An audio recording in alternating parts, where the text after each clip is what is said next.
In the year 2147, the galaxy belonged to the strong.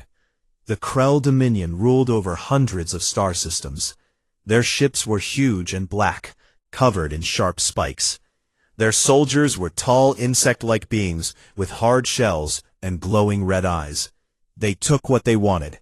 Planets, resources, even people. Nothing stopped them. At the center of their power stood Emperor Varakthul. He sat on a throne made of polished metal, in a giant chamber that looked like a dark hive. His advisors stood around him in rows. They clicked their mandibles when they spoke. One day, a scout ship returned from a long journey. The scout captain bowed low and gave his report. "We found a new system," he said. "It has one main planet, blue and green, full of water and forests. The people there call it Earth. They are humans." The emperor tilted his head. "How strong are they?" The scout made a low buzzing sound that meant laughter. "Weak. Their ships use old fusion engines. No big fleet. No strong weapons we can see. They have small stations in orbit, but nothing like our armada." Another advisor stepped forward. "There are old signals around their system. Beacons. They warn in many languages. They say, 'This place belongs to humans. Come without permission, and you will face consequences that cannot be undone. Turn back now.'" The chamber filled with sharp clicks and hisses. The emperor raised one claw. Silence came at once. "Words," he said. "Only words. Every weak race uses words when they have no power. They hide behind warnings because they are afraid."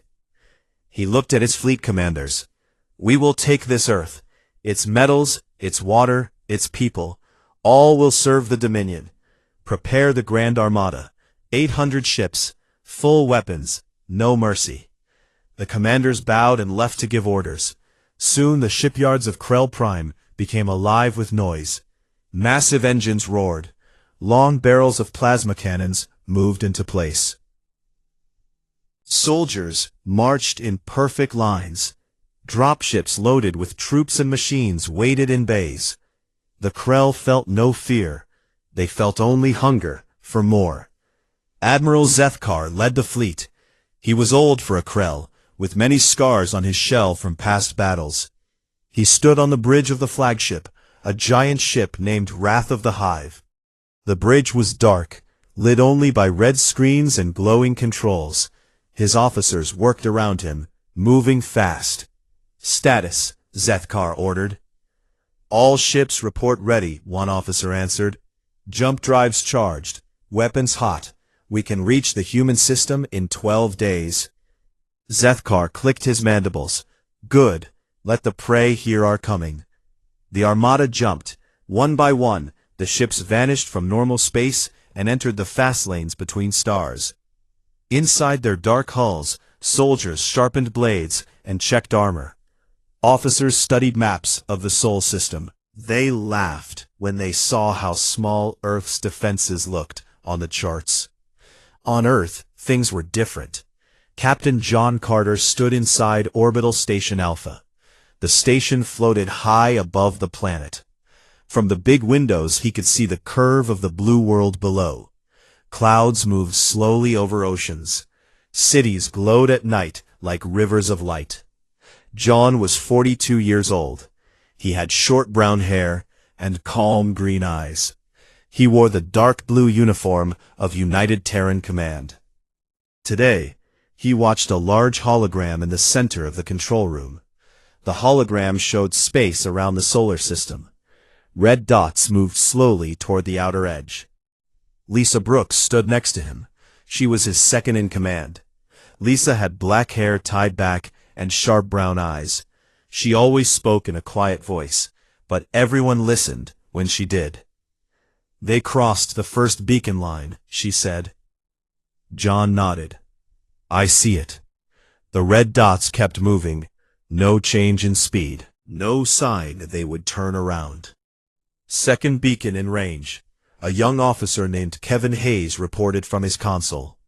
Kevin was only 28, but he was very good with sensors. "They're reading the message. All frequencies, every language we know. Still the fleet came on. John folded his arms. They always ignore it. Lisa looked at him.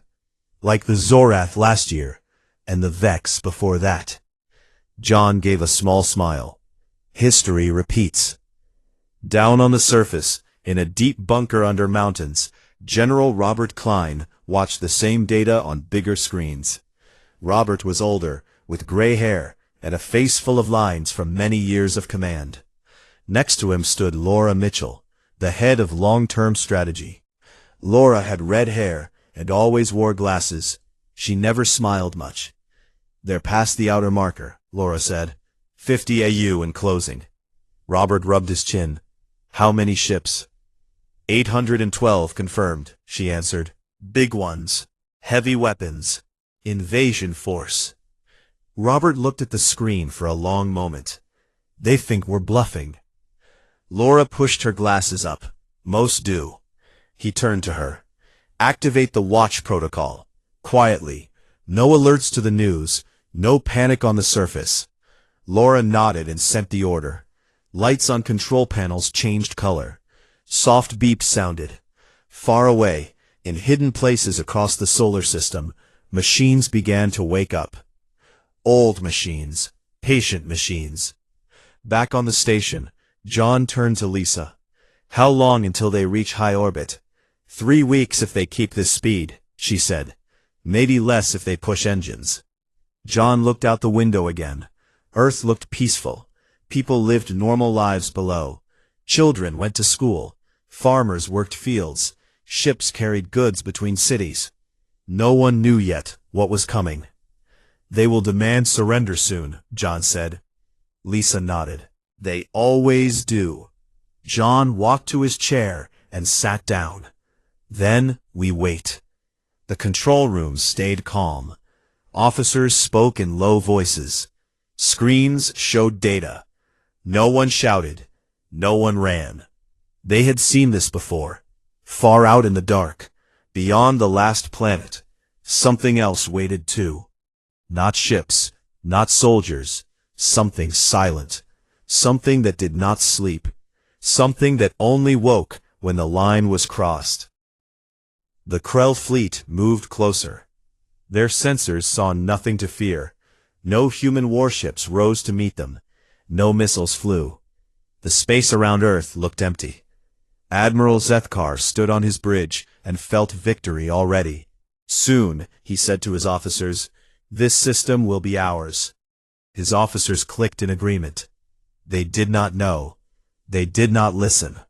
The warnings had been clear, but the Krell ignored them. And now, the quiet dark waited. The Krell armada moved deeper into the solar system, like a dark cloud. 800 ships spread out in a wide formation. Their engines burned bright blue as they pushed forward. No one slowed down. No one turned back. Admiral Zethkar stood on the bridge of the Wrath of the Hive. He watched the main screen. The sun looked small now, just a bright star in the distance. Ahead lay the planets of the humans. Distance to the outer gas giant? Zethkar asked. 20 AU, an officer answered quickly. We will pass Jupiter in 4 days. Zethkar clicked his mandibles. Scan everything. I want to see their weakness. The fleet sent out hundreds of probes. Small machines flew ahead like insects. They looked at the asteroid belt first. They found only old mining machines and empty rocks. No defenses, no guns, no ships waiting to fight. Next came Jupiter. Its big storms swirled in silence. Moons floated around it like quiet stones. Probes flew close to the largest moon. They saw domes and towers, human research bases. Lights glowed inside, but no weapons moved, no fighters launched. The probes sent pictures back to the fleet. Pathetic, one officer said. They build toys and call them bases. Zethkar made a low hiss. They hide. Cowards always hide. The armada kept going. Ships passed Mars next. Red dust covered the surface. Probes found cities under clear domes. People walked in streets below. Cars moved on roads. Again, no soldiers, no missiles rose from the ground. The Krell laughed on their bridges. They sent jokes over the ship-to-ship channels. "These humans fear us so much, they will not even fight," one captain said. Another answered, "We will teach them fear when our boots touch their soil." Earth grew larger on the screens. Blue oceans, white clouds, green lands. It looked peaceful. Too peaceful. Zethkar narrowed his red eyes. Something felt wrong, but he pushed the thought away. Weak races always looked peaceful before they broke. "Prepare the vanguard," he ordered. 50 ships forward. Enter high orbit. Ready dropships. We land in 2 days. The vanguard moved ahead, big cruisers with heavy armor. They crossed the invisible line where the last beacon had warned them. Still, nothing happened. No explosions, no fire. The space stayed empty. On Earth, in Orbital Station Alpha, Captain John Carter watched the same thing. The hologram showed the red dots getting closer. Some had already reached high orbit around the planet. Lisa Brooks stood beside him. She held a tablet and read numbers. "Vanguard in position," she said in her calm voice. "They are scanning our cities. They see the lights, they see the people." John looked at the screen. "Any change in their speed?" "None. They think it's over." Kevin Hayes turned from his console. "They just sent a broadcast, demanding surrender. Full terms, planet-wide, or they destroy everything from orbit." John listened to the message. A cold, clicking voice came through speakers. It spoke in broken English. "Humans of Earth, your time ends. Lower shields, open cities, give tribute, resist and die." The message repeated in other languages. Then it stopped. Lisa looked at John. Standard script, same as always. John gave a small nod. They crossed the final marker 10 minutes ago. Down in the deep bunker under the mountains, General Robert Klein sat in a big chair. Screens covered the walls. Laura Mitchell stood next to him. She watched one screen that showed a special map. A thin green circle moved slowly outward from the edge of the system. "Boundary expansion started," she said quietly. Robert leaned forward. "How many ships inside the zone now?" "The whole armada crossed 5 minutes ago." Robert let out a slow breath. "Then it's begun." He did not shout. He did not look worried. He just watched. Back in space, the Krell felt nothing at first. Their ships flew smooth. Engines hummed. Weapons stayed ready. Dropships opened their bays. Soldiers checked rifles and blades. They dreamed of victory parades on the human streets. Then the first report came. A small destroyer on the left flank sent a short message. "Sensor glitch. Checking systems." The message cut off. Zethkar looked at the tactical display. The destroyer icon blinked once, then it turned gray. No explosion, no fire, just gone. "Report," Zethkar barked. The communications officer tapped fast. "No response, Admiral. The ship is not on sensors. No debris, no signal." Another officer spoke. "Second ship reporting same glitch." "Wait, it's gone too."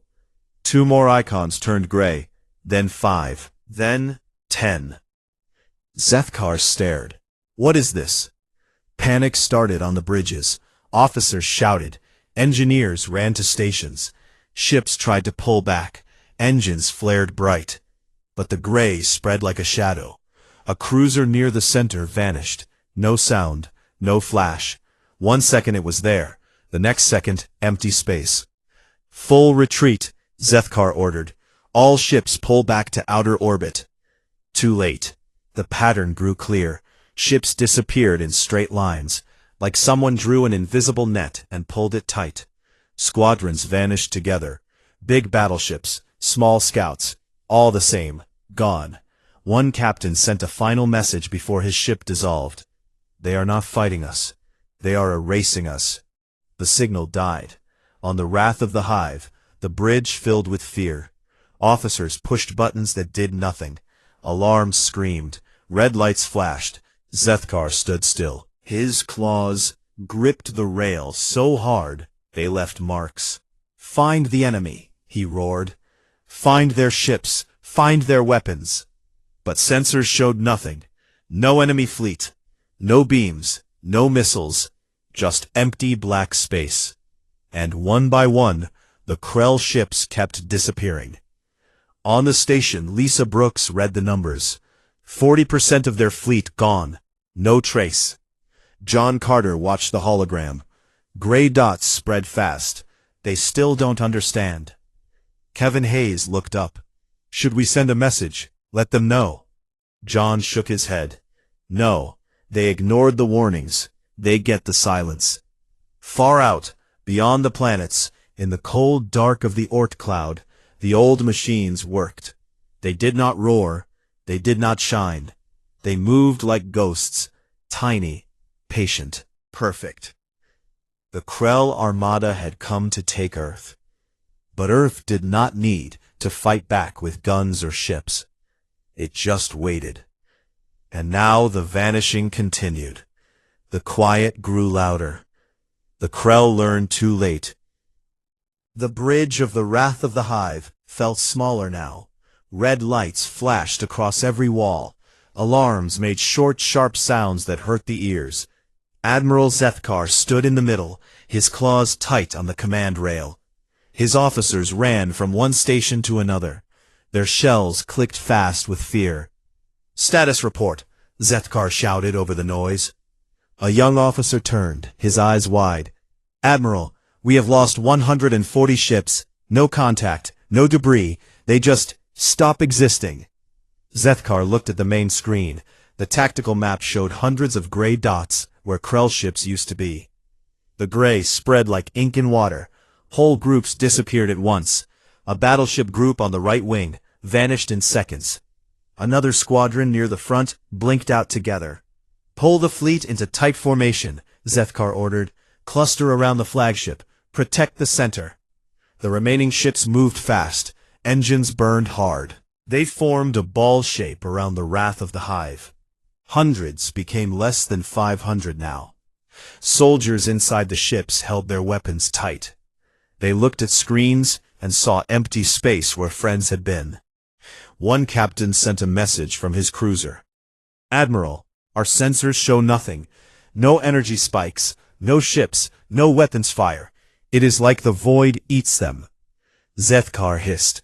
"Find the source. Scan every direction. Use every probe."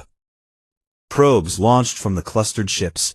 Small lights flew out into the dark. They searched for heat, for movement, for anything. Most probes sent data for a few seconds. Then they went silent too. One by one, the probe icons turned gray. An engineer at the back shouted, "Systems normal here. Engines fine. Weapons ready. Hull intact. But the others, gone." Zethkar turned to the science officer. "Explain this." The officer looked down at his screen. His mandibles shook. "Look," he pointed to the map. The vanishings move in straight lines, like an expanding sphere. Every ship that crosses a certain distance from the sun disappears. Zethkar stared. A sphere? From where? From the outer edge of the system. It started far out. Now it closes in. The boundary moves toward us. Fear spread across the bridge. Officers looked at each other. Some made low, scared clicks. One young one stepped back from his console. "Impossible," Zethkar said. "No weapon does that. No shield. No trap can erase ships without trace." But the gray kept spreading. Another group vanished. A heavy carrier with 300 soldiers inside. One moment the ship filled the screen. The next moment, nothing. No flash, no sound. Just empty. A voice came over the speakers. It was the captain of a destroyer near the edge. "Admiral, we see it. Something touches the hull. Tiny lights. They move inside. Systems fail." The destroyer icon turned gray. Zethkar roared. "Fire everything. Plasma cannons, missiles, full barrage at the boundary." The fleet obeyed.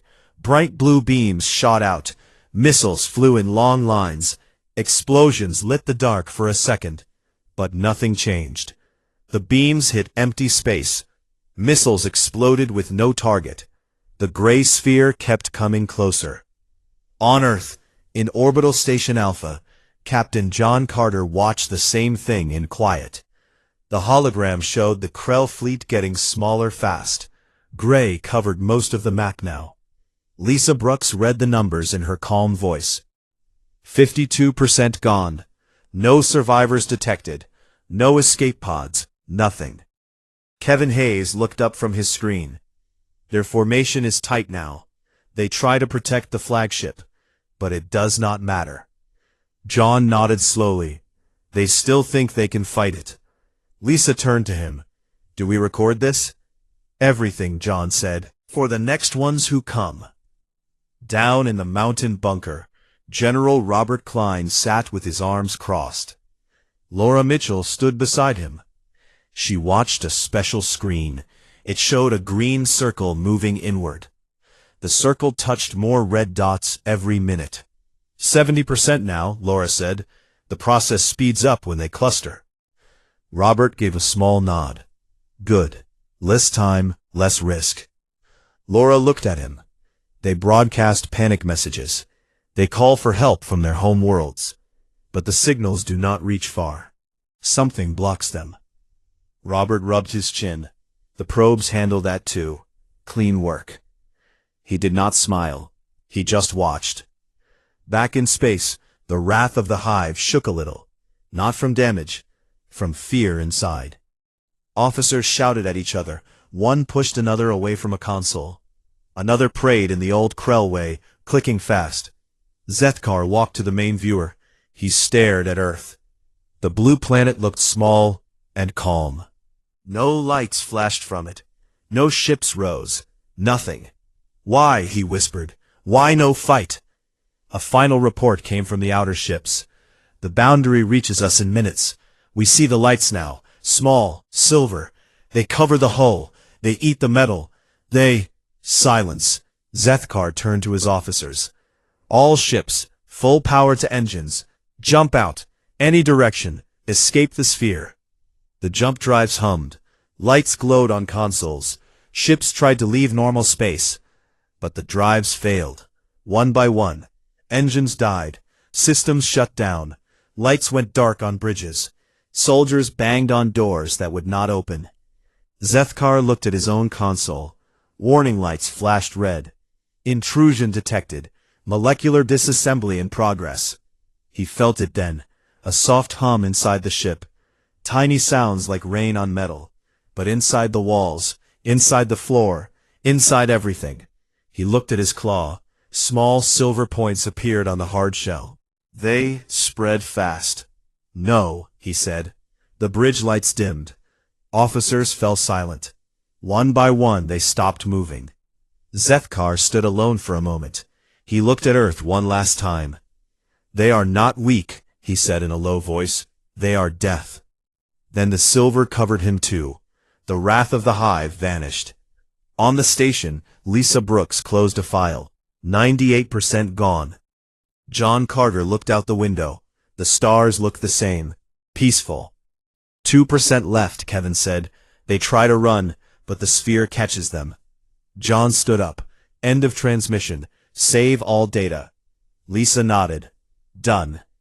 In the bunker, Laura Mitchell watched the last red dots disappear. The green circle stopped moving. It stayed wide around the sun. 0 contacts, she said. General Robert Klein leaned back in his chair. Another one finished. He looked at the big screen. Earth turned slowly below. Blue and green and white.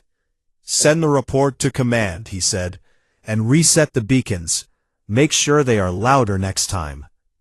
Laura smiled for the first time. Just a little.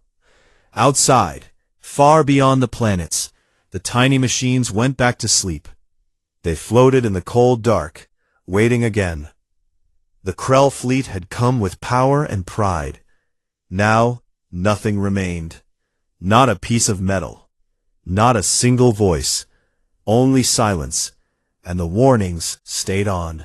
The fighting on Haven 9 had turned into pure chaos. Smoke filled every corridor. Sparks flew from broken panels. The Cravor soldiers moved forward like a black wave. Their heavy boots echoed on the metal floors. They carried long energy rifles that spat green fire. Each shot burned through walls and people alike. Commander Vexar stood in the central core room. This was the heart of the station. Thick doors sealed it from the rest. His remaining officers gathered around him. Some limped, others held wounds with torn cloth. The air was hot and hard to breathe. Outside those doors, Cravor troops hammered with cutting tools. Loud bangs and bright flashes came through the metal. The doors would not hold forever. Vexar looked at the big screen on the wall. It showed the outside view. Cravor ships circled close. They fired at the last defense towers. One by one, the towers exploded in silent fireballs. The station's guns went quiet. He turned to Laura Bennett. She still sat at her small console. Her face was pale. Sweat ran down her cheeks. She kept checking the signal log. "Anything?" Vexar asked. Laura shook her head. No reply. Nothing at all. Vexar made a low sound in his throat. It was not anger. It was sadness. "Then this is the end. We fought well. That is enough." Laura did not look up. "It is not the end yet." A young alien tech ran into the room. His skin was blue and covered in soot. "Commander, they are through the outer layer. They will breach the core in minutes." Vexar nodded slowly. He picked up his sidearm. It was an old pistol with a heavy grip. "And we make them pay for every step." He walked to the door. His officers followed. They formed a line, rifles ready, faces set hard. Laura stayed at her station. She would not leave the beacon, not until the power died, or she did. Outside in space, the Cravor commander Grathok sat on his flagship bridge. He was huge. His skin was thick gray scales. Spikes ran down his back. His eyes glowed yellow. He laughed as he watched his troops advance. "These weaklings thought they can stand against us," he said to his officers. "The station falls tonight. The mining world tomorrow. Then the whole sector is ours." One of his lieutenants pointed at a sensor screen. "Sir, new contacts, many of them, coming in fast from the outer rim." Grathok waved a clawed hand. "More coalition scraps. Destroy them." The lieutenant hesitated. "Sir, the signatures are unknown, but the formation is tight, military grade, very large." Grathok leaned forward. "How large?" "Thousands, sir, maybe more." Grathok's laugh stopped. He stared at the screen. Dots appeared suddenly, not one by one, all at once, like stars turning on. "What is this?" he growled.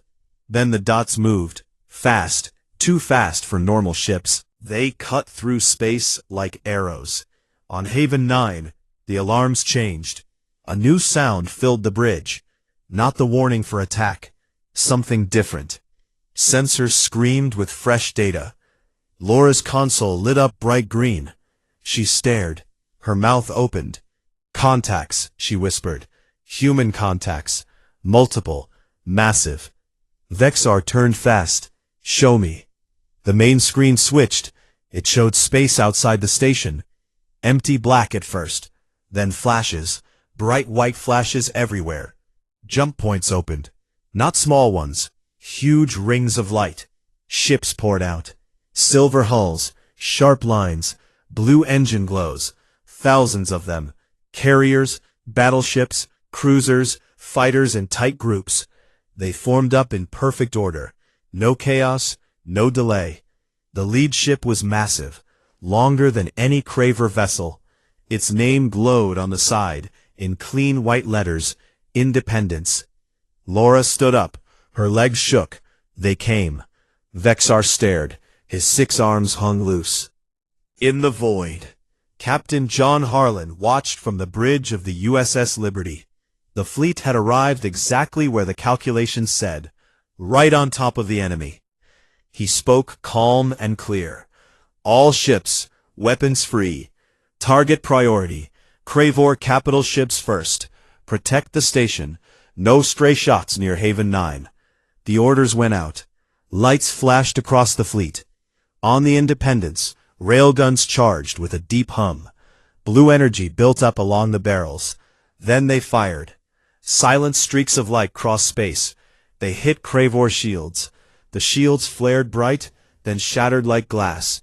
Metal hulls tore open. Fire bloomed inside the enemy ships. Grathok jumped to his feet. What weapons are these? Fire back! All batteries! His ships turned. They launched missiles, plasma beams, heavy cannons. The attacks flew toward the human line. But the human ships moved. They danced. Small shifts, perfect timing. Most shots missed. The ones that hit met strong shields that glowed and absorbed the energy. A wing of human fighters swept in. They were fast and small. They dodged Cravor fire like birds. Their lasers cut through enemy engines. One Cravor cruiser lost power. It drifted helpless. Another human battleship fired gravitic lances. Invisible forces pulled at the enemy ships. Metal bent. Hulls cracked. Ships broke apart from inside. Grathok roared. This cannot be. Humans were weak. They left. His bridge shook. A direct hit from the Liberty. The Independence had joined the fight. Its main guns spoke again. The shot passed clean through Grathok's flagship. Lights died on half the ship.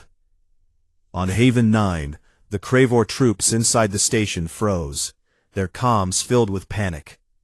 The fleet is gone, new ships everywhere, they are tearing us apart.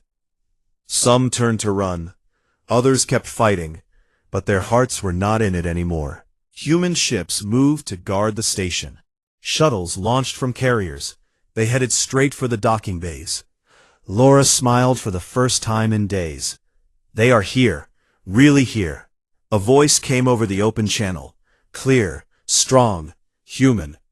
This is Captain John Harlan of the United Earth Fleet. Haven 9, we have received your signal. We are here to help. Hold position. We will clear the enemy. Vexar stepped to the comm panel. His voice shook a little. Captain Harlan, this is Commander Vexar. We thought you were lost. Thank you for coming back. John's voice answered. We never forgot our friends. Stand by. The fight is ours now. Outside, the battle changed fast. Cravor ships tried to form a line. It broke in minutes. Human forces pressed from every side. No escape. Grathok watched his fleet die around him. His claws dug into his chair. Retreat, he ordered. All ships retreat. Human destroyers cut off the escape routes. More ships exploded. More lives lost. Inside the station, the hammering on the core doors stopped. The Cravor outside pulled back. They ran for their landing craft. Laura looked at Vexar. They are turning. Vexar nodded. Because the humans are here. The station shook one last time. Not from damage, from hope. The human fleet had returned. And the stars would never be the same. Weeks passed. After the Krell Armada vanished, the solar system returned to its quiet rhythm. Ships moved between Earth and Mars. Freighters carried food and tools to the outer stations. People on the planet lived their lives. They went to work. They laughed with friends. They watched the stars at night. No one talked about the lost fleet in the news. No alarms sounded. The beacons stayed silent again, waiting in the dark. Far away, in other parts of the galaxy, the Krell homeworlds waited for news. Days turned to weeks. No word came. No ships returned. The Emperor Varrichthul sat on his throne in the Great Hive. His advisors stood in nervous rows. They clicked their mandibles softly. Where is the Grand Armada? The Emperor asked one day. No one answered at first. Then a scout captain stepped forward. No signals, my lord. All channels empty. The last message from Admiral Zethkar was cut short. It spoke of Erasure. The chamber filled with low hisses. Fear spread like cold wind. Send another fleet, Varakthul ordered. Find out what happened. But the new commanders hesitated. They had heard the old stories, the ones spacers told in dark bars on distant stations. Stories about a small blue world, about warnings no one heeded, about fleets that sailed in and never sailed out. One old captain spoke up. He had scars from many battles. Do not send more ships, Emperor. The humans do not fight like us. They do not meet you with guns. They wait, and when you cross their line, you disappear. No honor, no battle, just gone. The Emperor stared at him. You speak of ghosts. The old captain bowed low. I speak of truth. I have seen the beacons myself. I turned my ship around. My crew still lives. Varakthul waved a claw. The captain left, but the doubt stayed. No second fleet launched. The Krell turned their eyes away from the Sol system, weaker ones. In other systems, traders and explorers heard the news. A whole armada lost. 800 ships, gone without a fight. Rumors grew. Some said a new superweapon. Others said a hidden black hole. A few whispered the oldest name. Earth, they said in low voices. The quiet death. On Earth, Captain John Carter walked through a park in New Denver. The sun felt warm on his face. Trees moved in the soft wind. Children ran on green grass. They laughed and chased each other. A dog barked happily. John sat on a bench. He wore normal clothes now. No uniform, no rank pins. Just a man on a day off. Lisa Brooks walked up with 2 cups of coffee. She handed one to him and sat down. Still thinking about it? She asked. John took a sip. A little. Lisa looked at the children. They don't know. Good, John said. They shouldn't have to know. A boy kicked a ball near them. It rolled to John's feet. He smiled and kicked it back gently. The boy waved thanks and ran off. Lisa leaned back. Think they'll ever learn? The others out there? John looked up at the clear sky. Some will, the ones who listen to the beacons, the smart ones. Most won't. Pride is a hard teacher. Lisa nodded. 17 fleets now, since the system woke up. John gave a small laugh. And still the galaxy keeps sending them. They sat in silence for a while. Birds sang in the trees.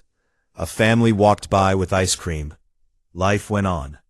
Far out in space, beyond Neptune, a single probe floated. It looked like a small silver ball. No lights, no movement, just waiting. Around it, thousands more slept in the cold. They repaired themselves slowly. They used ice and dust to make new parts. They stayed ready. In the mountain bunker, General Robert Klein stood in front of a big window.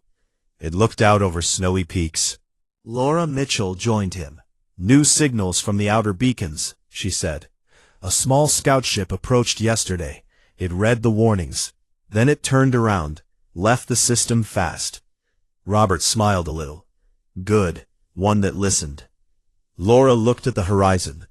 More will come someday, bigger ones maybe. Robert nodded. And we'll be here. He turned away from the window. Keep the network hidden. No changes, no shows of force. Let them wonder. Laura walked with him down the quiet hall. The truth stays buried. Buried deep, Robert said. Years passed in the galaxy. The Krell grew weaker. They lost wars to other races. Their empire shrank. No one spoke of Earth anymore. The name became a warning itself. Spacers told their young ones, stay away from the blue dot. Do not test the silence. On Earth, cities grew taller. Ships flew faster. People looked to other stars, but they never forgot the old promise. They built no big fleets. They made no loud threats. They just kept the Guardians awake in the dark. One night, John Carter stood on his balcony. He looked at the stars. Lisa stood beside him. They held hands. Peaceful, she said. John nodded. For now. A shooting star crossed the sky. Or maybe it was a probe, moving to a new position. No one could tell. John squeezed her hand. As long as the beacons stay on. Lisa smiled. They will. The galaxy turned, stars burned, worlds spun, and at the heart of one small system, humanity waited. Not with armies, not with anger, with patience, with silence, with something stronger than any fleet. The warnings glowed softly in the void. They said the same thing they always had. Turn back or disappear. Most who heard them now listened. Well, their stories ended the same way, in the quiet dark, with nothing left behind, not a name, not a piece of metal, just the endless black. And Earth kept turning, blue and green, safe, waiting,